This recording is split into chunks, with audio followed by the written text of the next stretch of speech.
right? Um, awesome. I wanted to maybe switch gears a bit and come at this concept of pheno hunting really from what ends up being the experience of the consumer. We talked about quite a bit so far about hermaphroditic tendencies and seeds in buds and flower in general.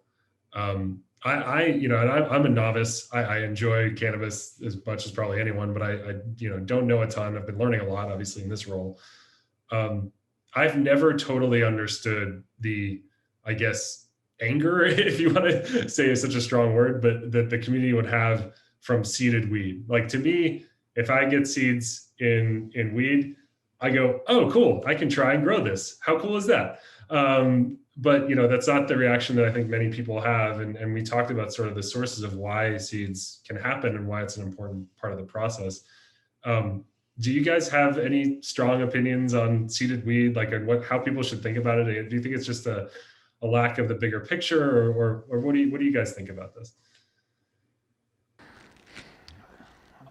Being again, I think transparency is important in this industry. I think that's really, what separates a lot of these companies is people that are able to, be honest and transparent. And I think that seeds are a necessary evil. Having said that, I think it's a slippery slope fallacy.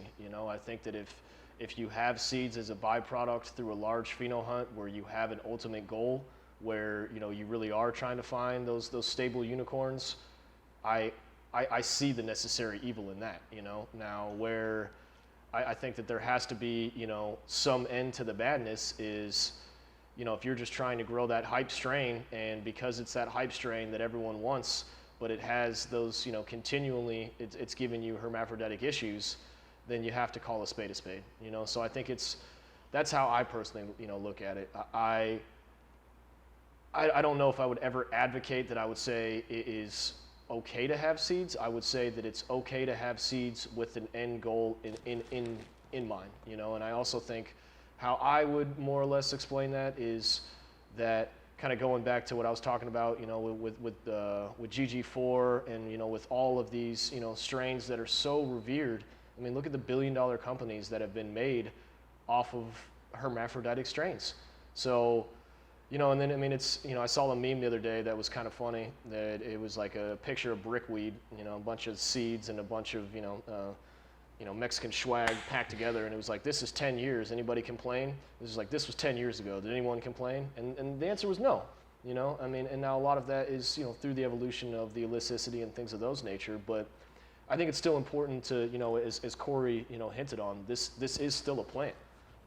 So in a long-winded way, I think that if they are a necessary evil to an end, and you have that end goal in mind of pheno hunting, and you have that end goal of mind of truly finding those unicorns and the unique cultivar, I think that there is, more or less a reason behind them. Now, what I would also say is I do understand from a consumer standpoint, especially with some of the higher end prices, I understand some of the backlash from them as well.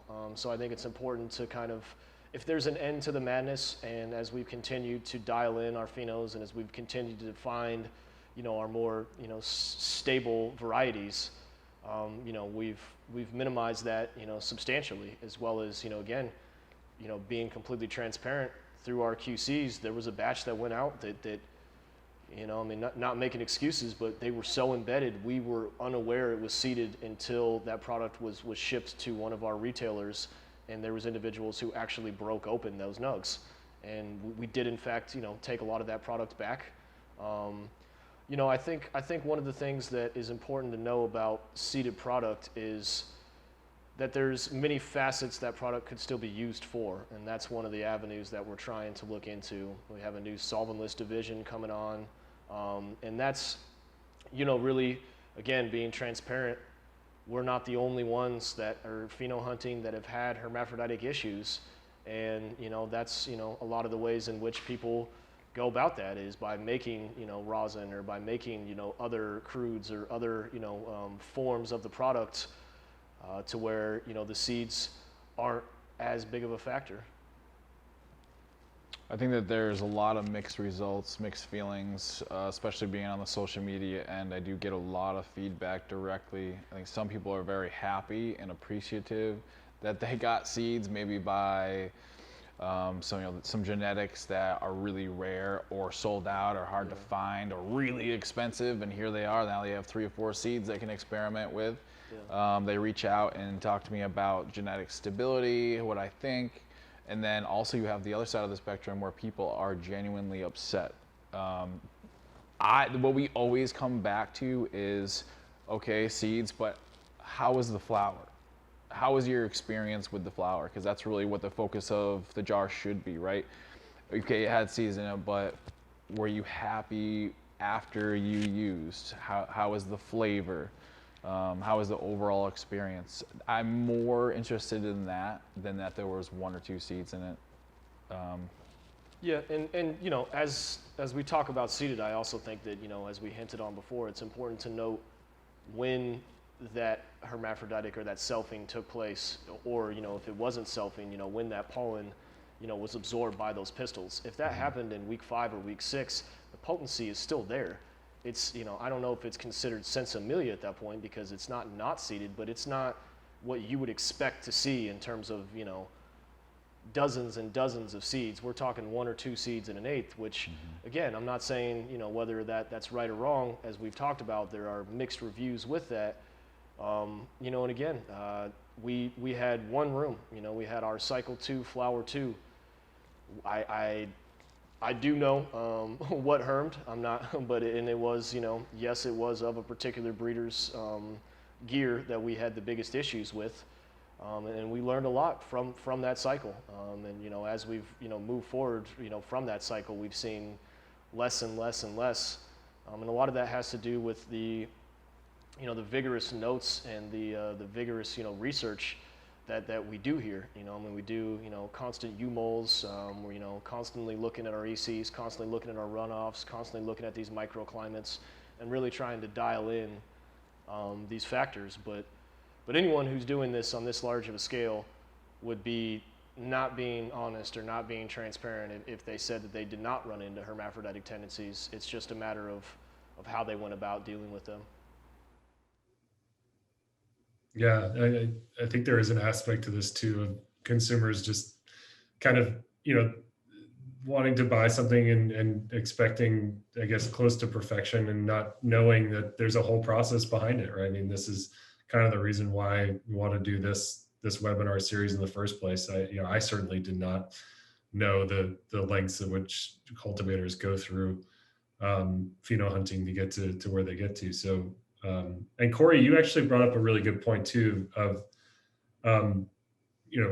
asking somebody who's enjoying cannabis, like, how is it actually affecting you? How's it making you feel versus other expectations that might just be set in the mind? I mean, one thing I immediately think about, it's not just the Massachusetts market, I think in general, as the education level around cannabis lifts up, there's still so many people, for good reasons, I guess, really focused on THC, right? They want to have that feeling, the euphoria around THC.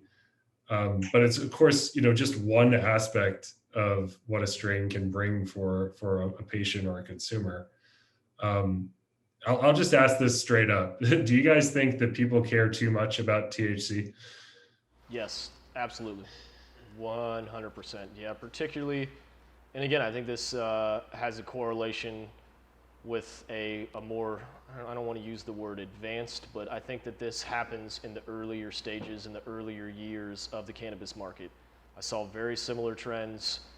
I was a part of the first rec dispensary in Colorado. We opened, January 1st, 2012, and that's all anyone cared about.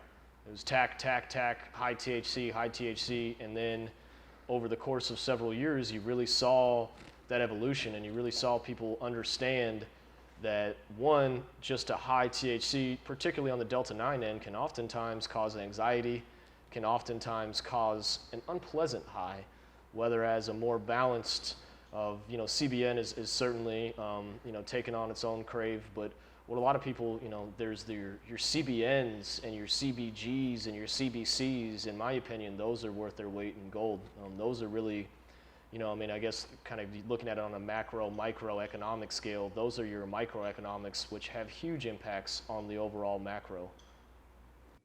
All right, so I want to be cognizant of time. Looking behind you guys, there's a lot of work yet to be done, and but maybe just to we're talking about the pheno hunt, just to kind of circle back on where we are at Bountiful.